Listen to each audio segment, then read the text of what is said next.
Hello, good morning all. Welcome back to my channel Sijas economic classes.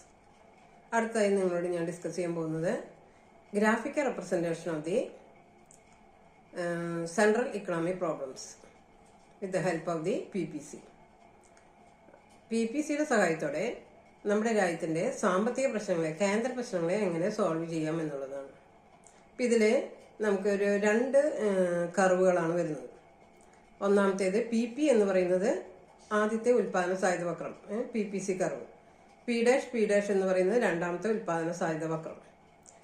അപ്പോൾ അതിലെ 3 പോയിന്റുകൾ നമ്മൾ അടയാളപ്പെടുത്തുന്നുണ്ട്. PP എന്ന് പറയുന്ന നമ്മുടെ ഒന്നാമത്തെ ഉൽപാദന സാധ്യത വക്രത്തിൽ ഉൾപ്പെടുന്ന എല്ലാ ബിന്ദുക്കളും, അതായത് PQRS എന്ന് പറയുന്ന എല്ലാ ബിന്ദുക്കളും കാണിക്കുന്നത് റിസോഴ്സസിന്റെ ഫുള്ളർ യൂട്ടിലൈസേഷൻ ആണ്, വിഭവങ്ങളുടെ പൂർണ്ണമായ ഉപയോഗത്തെയാണ് കാണിക്കുന്നത്.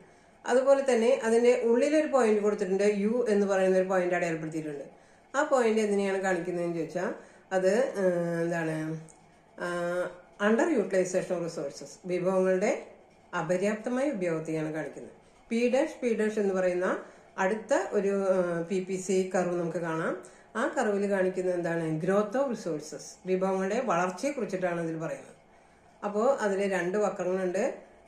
X ആക്സിസിൽ Y ആക്സിസിൽ നമ്മൾ അടയാളപ്പെടുത്തിയതിന് ശേഷം ആദ്യത്തെ PP കർവ് വരയ്ക്കുന്നു, പിന്നെ P' എന്ന് പറഞ്ഞാൽ രണ്ടാമത്തെ കർവ് വരയ്ക്കുന്നു. അപ്പോൾ അത് ഓരോന്നും നമുക്ക് അടയാളപ്പെടുത്തി പഠിക്കണം. ഓക്കെ.